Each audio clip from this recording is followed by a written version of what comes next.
Final Fantasy X is one of the most critically acclaimed and commercially successful entries in its beloved series. This game marks a departure from many of the series' staples. The beautiful hand-drawn backgrounds, the ATB system, and the more character-focused narratives of past Final Fantasies were replaced with a new style of game. That isn't to say that Final Fantasy X is worse than the Final Fantasies of the past, or better for that matter. It's just different. Although it is far from perfect, the game's story and characters have captivated countless gamers across the globe, and with very good reason. It is undoubtedly a good game, and it contains one of the deepest and most unique settings I've ever seen. One that has so many layers to it and so much depth. Final Fantasy X is a great game, but also a flawed one. I mean, I still have nightmares about those awful Cloister of Trials sequences. Due to its flaws, Final Fantasy X does get its fair share of scorn, and a lot of this criticism is focused on one man, our main protagonist, Tidus. Before I go any farther, let me state my opinion on Tidus. I don't particularly like him, and I think that Square Enix flubbed on a good few aspects of his character, such as voice acting and dialogue. However, I do think that he is well written conceptually. He's a narrative tool that the plot, characters, and setting needed for this game to work. He tends to be a love him or hate him character from what I've gathered, so naturally I'll take my seat on the fence. I don't love the guy, and I don't think that he was the hero of Final Fantasy X. His father reserves that right in my eyes. But I can more than understand why he was necessary, and he totally fulfilled his role, although it could have been done better. Tidus is flawed. He's selfish, stubborn, childish, narrow-minded, downright stupid, and I was not a fan of the blunt and dull direction they went with his voice acting.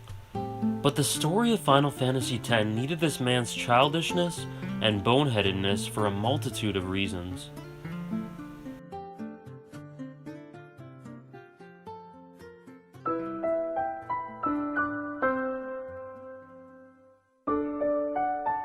Within a very small amount of playtime, the player and Tidus are plunged into a foreign world, Spira. Now, Spira is exceptional as far as settings go. The entirety of life in this land revolves around sin for the citizens. Avoiding sin, rebuilding after an attack from sin, practicing their faith to atone for sins long past which they didn't even commit, and simply trying to live as worthwhile a life as this brutal setting will allow. Not only this, but this new world is a setting that is entirely unique to the player, admittedly a characteristic that comes up every time a player boots up a new game. So, Spira is entirely foreign to the player, both societally and geographically. The key here is that it is also entirely foreign to Tidus as well. We're new to the setting, and he's new to the setting. We can relate to his feelings, he is as curious as we are.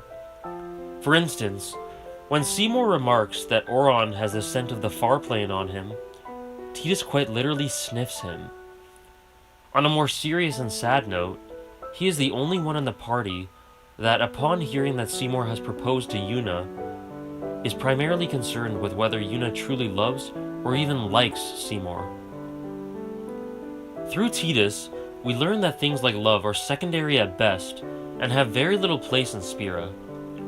He is always wondering, always asking questions to the world's inhabitants, despite their astonishment at his ignorance. This is very useful to the narrative and to the knowledge of the player. In an organic way, we learn about this new world and setting as Tidus learns. He asks all of the vital questions as it is his nature to be oblivious. This is a natural and non-expository way for the game to approach world building. We start from the ground up and learn about Spira as time goes on, and as certain facets are exposed to our protagonist. Through questions asked by Tidus, we subconsciously develop a sense of how tragic and deep this world is, aided by Final Fantasy X's many characters who have different and interesting views on the world. This style of world building is essential for the player to truly grasp the gravity and tragedy of Spira, and become invested in its fate.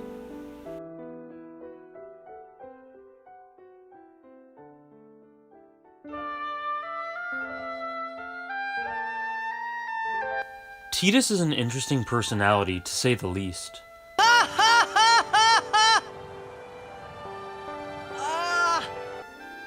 He's certainly not boring, that's for sure. He's enthusiastic, good-hearted, determined, and spirited, but at the same time can be stupid, irritating, blunt, and rash. The most important thing about Tidus, however, and the reason that he works as a protagonist for this story, is that he is incredibly childish and stubborn.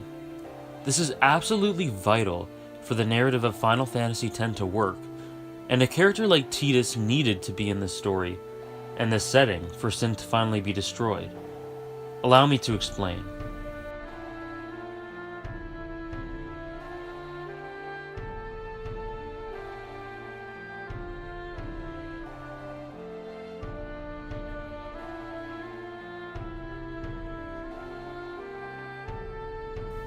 Spira is literally a spiral of misery. Sin always comes in and destroys any given island or village at least once every 5 to 10 years. Nothing substantial can ever be built sociologically because the citizens of Spira only ever have time to recover from Sin's last attack before another one comes in. Society is built around Sin, as I have said before. Culture is rooted in the foundation of Sin. Religious doctrines and cults like Yevon are relied upon as a means to provide a hope that somehow, someday, after a gigantic amount of atonement, Sin will leave. Yevon's teachings are ridiculous. The religion essentially gives a template for how to live life. Do this, do that, don't think for yourself. This is the correct way to live because we say so. And due to this setting, Spira as a whole listens to these teachings and have embedded them in their culture because these people will cling to the tiniest shred of hope that they have access to. Things like Machina and the Al Bhed are targets for blame because humans always need something to blame. Yet Sin never leaves. Hatred of Machina and the Al Bhed will not solve anything. And some people like Maester Micah are simply going through the motions, while others like Seymour are driven to insanity and madness through their warped ideals based on sin. Important characters like Wakka have their ideals crumble before them in this narrative, while others like Lulu are stewing in sadness. It is a constant miserable monotony, and it could be argued that in this setting, the lucky ones are the ones who die in the sin attacks.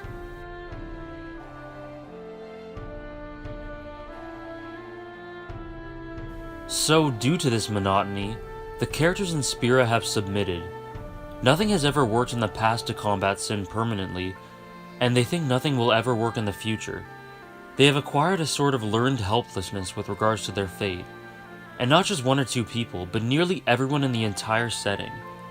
The Summoners and Guardians set out to destroy sin, but they know that at best they can only delay sin.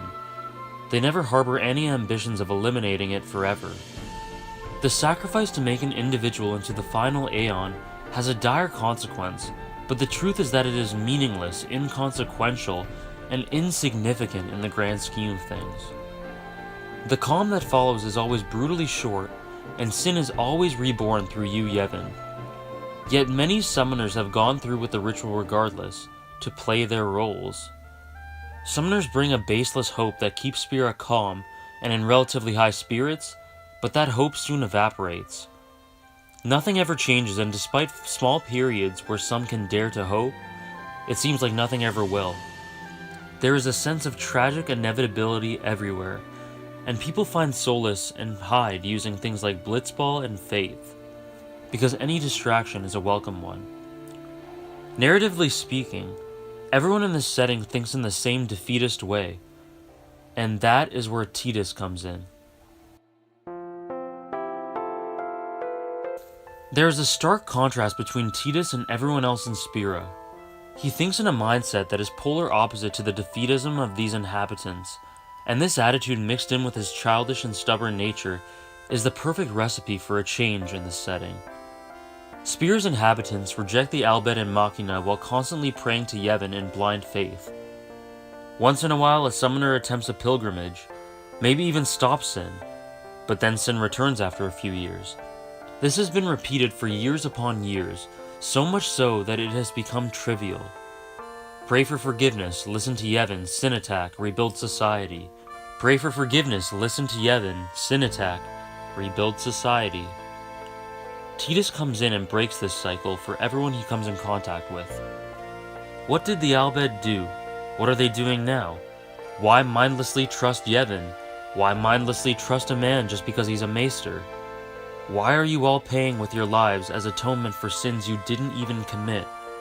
Why do we have to allow Yuna to sacrifice herself?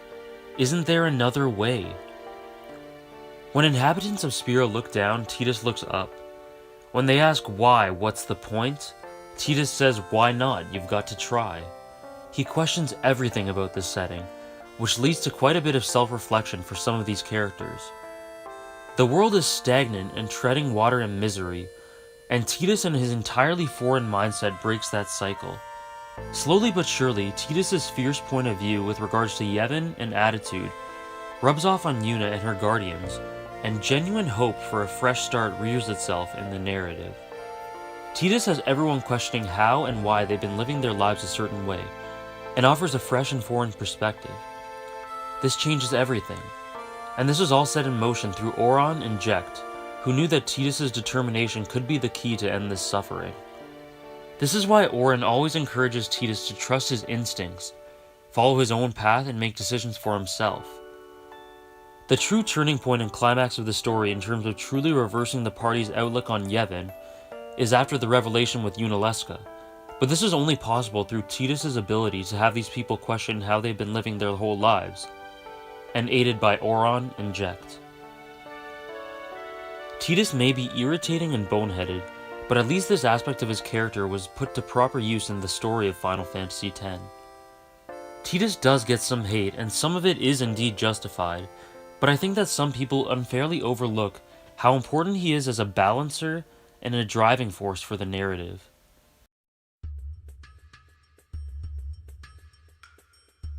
I really like Final Fantasy X. While it is actually my least favorite of the 5 Final Fantasies that I've played, its strengths definitely outweigh the weaknesses. The setting is nothing short of spectacular, the dark and sorrowful themes hit home, and the story as a whole is a special one about overcoming the odds, perseverance, and breaking the cycle of suffering. A lot of the story's development hinges on the shoulders of its protagonist. Is he perfect? Definitely not, far from it. But he has plenty of good moments as well. His eternal search throughout the game for a home that he would never return to was deeply thematic and resonated with me. His reluctance to abide by the rules that Spira had seemingly picked out for its inhabitants was admittedly pretty great. Also, his final scene where he dissipates into fireflies in front of Yuna was nothing short of phenomenal. So although Tidus does contribute to plenty of the game's flaws, he was a character and a narrative tool that the game and setting needed to break Spira out of its miserable monotony.